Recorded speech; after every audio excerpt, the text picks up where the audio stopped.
ఏమండోయ్ సమ్మర్ వచ్చేసింది, మామిడికాయల సీజన్ వచ్చేసింది. సో ఈ పుల్లటి మామిడికాయలతో మంచి ఆవపిండి, కారం, ఉప్పు అన్నీ కలిపి పచ్చడి చేసేసుకుంటే సంవత్సరం అంతా నిలువ ఉంటుంది. మనకు ఎప్పుడు కావాలంటే అప్పుడు మంచి పచ్చడి, నెయ్యి వేసుకొని వేడి వేడి అన్నంలో తింటే సూపర్గా ఉంటుంది కదా. దీనికోసం నేను మా పెరట్లో మామిడికాయలు అయితే తెంపుకున్నానండి. మామిడికాయలు మావి రసాలు అనమాట. అవి పచ్చడి కాయలు ముందుగా ఉంటాయి, తర్వాత అవి పండిన తర్వాత రసాలు అయిపోతాయి అన్నమాట. ఈ కాయలు ఎంతో బాగుంటాయి, ముక్క చాలా గట్టిగా ఉంటుంది. అండ్ వీటిని మేము 15 కాయల్ని పచ్చడి పెట్టుకున్నానండి. వాటిని ముక్కలుగా కొట్టిస్తున్నాను అనమాట. అన్న మాకు తెలిసిన వారు, వాళ్ళే కొడుతున్నారు.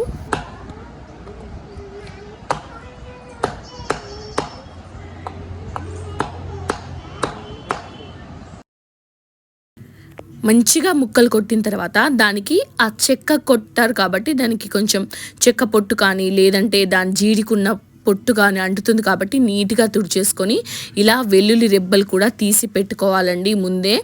తర్వాత దీన్ని పోపు చేయడానికి ఒక గిన్నెలో 5 కప్పుల మామిడికాయ ముక్కలైతే 1 కప్పు నూనె, అలాంటి క్వాంటిటీలో 1 కప్పు నూనెను గిన్నెలో వేసుకొని వేడి చేసుకుందన్నమాట.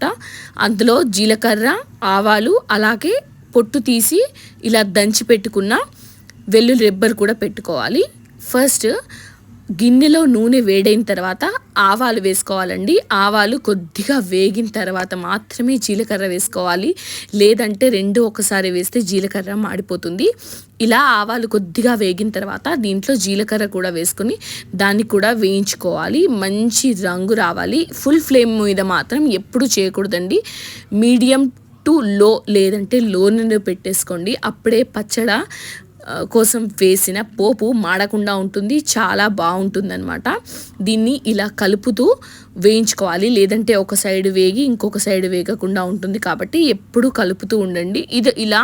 ఇది కొద్దిగా రంగు మారేంత వరకు వేయించుకోవాలి. రంగు మారిన తర్వాత మాత్రమే దీంట్లో మనం దంచి పెట్టుకున్న వెల్లుల్లి రెబ్బల్ని కూడా వేసుకోవాలన్నమాట. మీరు గ్రైండర్లో మాత్రం వేసుకోకండి, ఖచ్చితంగా వెల్లుల్లి దంచే వేసుకోండి. అప్పుడే దానికి రుచి బాగుంటుంది. మనము మామిడికాయ పచ్చడి వేసుకున్నప్పుడు కొంచెం సూప్లో అలా వెల్లుల్లి రెబ్బలు తగులుతూ చాలా బాగుంటుందన్నమాట. గ్రైండ్ చేసేస్తే మొత్తం పేస్ట్లా అయిపోయి దాంట్లో కలిసిపోతుంది. అప్పుడు మనకు వెల్లుల్లి తిన్న ఫ్లేవర్ మిస్ అయిపోతుందన్నమాట. అందుకని ఇలా దంచి వేసుకోండి. వెల్లుల్లి వేయగానే ఎంత బాగా ఇలా ఒక 2 మినిట్స్ వేగిన తర్వాత స్టవ్ ఆపేసుకోవాలి, లేదంటే ఆ వేడికి వెల్లుల్లి రెబ్బలన్నీ మాడిపోతాయి అన్నమాట. అందుకని స్టవ్ ఆపేసి తర్వాత దీంట్లో పసుపు వేసుకోవాలండి. ఫస్ట్ అయితే లో ఫ్లేమ్లో ఆవాలు, జీలకర్ర వేయించి వెల్లుల్లి రెబ్బలు వేసిన తర్వాత కొద్దిగా 1 మినిట్ ఫుల్ ఫ్లేమ్లో పెట్టామనుకోండి, వెల్లుల్లి మంచిగా వేగుతుంది.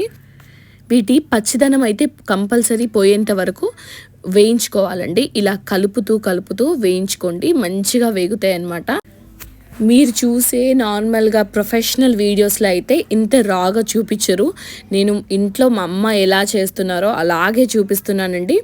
వీడియో నచ్చితే ప్లీజ్ ఒక లైక్ అయితే చేయండి, ఎందుకంటే ఇది చాలా మందికి రీచ్ అవుతుంది. మీరు లైక్ కానీ షేర్ కానీ కమెంట్ కానీ చేస్తే అలా చేయడం వల్ల చాలామంది ఇప్పుడు నేర్చుకునే వాళ్ళకు యూస్ఫుల్గా ఉంటుందన్నమాట.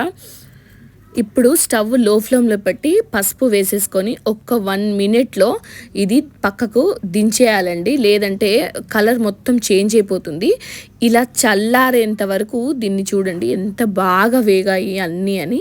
చల్లారేంత వరకు పక్కకు పెట్టుకోవాలి. అంతలో ఆవాలను కూడా ఇలా పొడిలాగా చేసి పెట్టుకోవాలి. మేము పచ్చళ్ళలో వేయడానికి వెల్లుల్లి రెబ్బలు తీసుకున్నాము. అలాగే ఇది జీలకర్ర మెంతుల పొడి అండి. 2 వంతుల మెంతులు, 1 వంతు జీలకర్రతో చేసిన పొడి.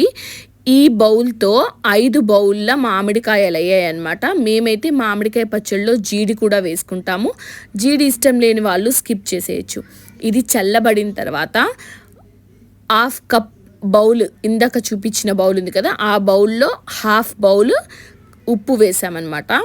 తర్వాత దీంట్లో ఒక ఫుల్ బౌల్ అంటే 5 కప్పులకు 1 నిండు కప్పు కారం వేసుకోవాలి. ఇది ఫ్రెష్గా పట్టించిన కారప్పొడి అండి, ఎంత బాగుంది కదా ఫ్రెష్గా. దీన్ని కూడా ఇందులో వేసి కలుపుకోవాలన్నమాట. ఈ కారం ఘాటుగా ఉంటుంది అండ్ రంగు కూడా పర్ఫెక్ట్గా ఉంటుందన్నమాట. ఇది తోటకాయలతో పట్టించింది. దీంట్లో 1 చెంచా జీలకర్ర మెంతుల పొడి, అంటే ఒక 20 గ్రాములు అనుకోండి, 20 గ్రాముల జీలకర్ర మెంతుల పొడి, అలాగే హాఫ్ బౌల్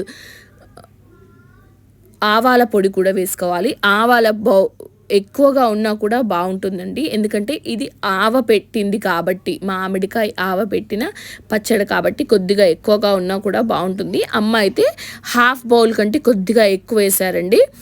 తర్వాత వెల్లుల్లి పొట్టు తీసి పెట్టుకునేవి కూడా ఇందులో వేసుకొని ఇవన్నీ మంచిగా కలుపుకుంటూ ఉండాలన్నమాట. ఎందుకంటే మిక్స్ కరెక్ట్గా అయితేనే మనము మామిడికాయ ముక్కలు వేసిన తర్వాత కూడా మంచిగా కలుపుతూ ఉంటే ఉప్పు కారం అన్నిటికీ పర్ఫెక్ట్గా పడుతుంది. మనము ఇలాగే వేసేసి మీది నుంచి వేసేస్తే పర్ఫెక్ట్గా కలవదు, అందుకని ఇక్కడే కలుపుకుంటున్నాము. కొంతమంది పచ్చి నూనెతో కూడా పెట్టుకుంటారండి. మా వైపు అయితే మేము ఇలాగే నూనె వేడి చేసి పోపు చేసిన తర్వాత మాత్రమే పచ్చడి పెట్టుకుంటాము. ఇది చాలా బాగుంటుంది అండ్ చాలా రోజులు ఆగుతుంది. ఒకవేళ మీరు నూనె వేడి చేయకుండా వేస్తే అది కొన్ని రోజుల తర్వాత ముక్క వాసన అంటారు కదా, అలా వస్తుందన్నమాట. మీరు ముక్క వాసన రాదు అనుకుంటే అలా కూడా చేసుకోవచ్చు, కానీ ఇది పర్ఫెక్ట్గా ఉంటుందన్నమాట. దీన్ని మంచిగా కలుపుకున్న తర్వాత రంగు చూడండి ఎంత బాగుంది అని. ఇలా అన్నీ కలిపి మామిడికాయలు పెట్టి కలిపిన తర్వాత ఇలా కొద్ది కొద్దిగా కలుపుకుంటూ ఈ పెద్ద బౌల్లో కలుపుకుంటున్నాం అనమాట. పెద్ద బౌల్లో కలుపుకుంటే ఈజీగా కలపడానికి మాకు ఫ్రీగా ఉంటుంది అని చెప్పి దీంట్లో కలుపుతున్నాము.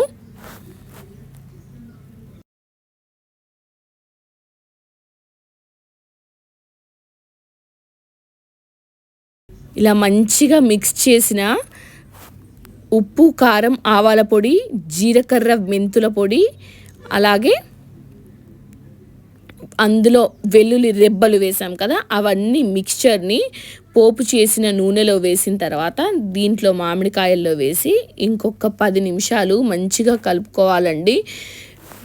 అలా కలుపుకోవడం వల్ల అన్ని వైపుల ముక్కలకు పడుతుంది. పట్టిన తర్వాత మనం దీన్ని ఒక గాజు సీసాలో కానీ లేదా మడత మాడలో కానీ వేసుకొని ఒక 3 రోజుల తర్వాత మళ్ళీ కలుపుకోవాలండి. అప్పుడు అలా కలపడం వల్ల ఇంకా మంచిగా ఉప్పు కారం కలిసిపోతాయి అనమాట. అంటే 3 రోజుల్లో మనకు మామిడికాయ ముక్కలు ఊరుతాయి. కొద్దిగా ఊరి మామిడికాయ ముక్కల నుంచి నీరు బయటకు వస్తుంది కదా, అలా రావడం వల్ల ఉప్పు కారం అన్నీ మళ్ళొకసారి కలుపుకుంటే పర్ఫెక్ట్గా కలిసిపోతాయి. తర్వాత మేమైతే మామిడికాయ పచ్చడిని ఇలా గ్లాస్ జార్లో పెట్టుకుంటున్నాము. లేదు మడతమాన్లో పెట్టుకోవాలన్న వాళ్ళు కూడా పెట్టుకోవచ్చు, చాలా బాగుంటుందండి. కానీ కొద్ది రోజుల తర్వాత మడతమాన్లోది నల్లబడుతుంది అనమాట. అందుకనే మేము ఇలా గ్లాస్ జార్లో పెట్టుకొని కంప్లీట్గా నింపిన తర్వాత 3 రోజులకు కలిపి ఇంకా ఎప్పటికీ నిల్వ ఉండిపోతుంది అనమాట, సంవత్సరం వరకు.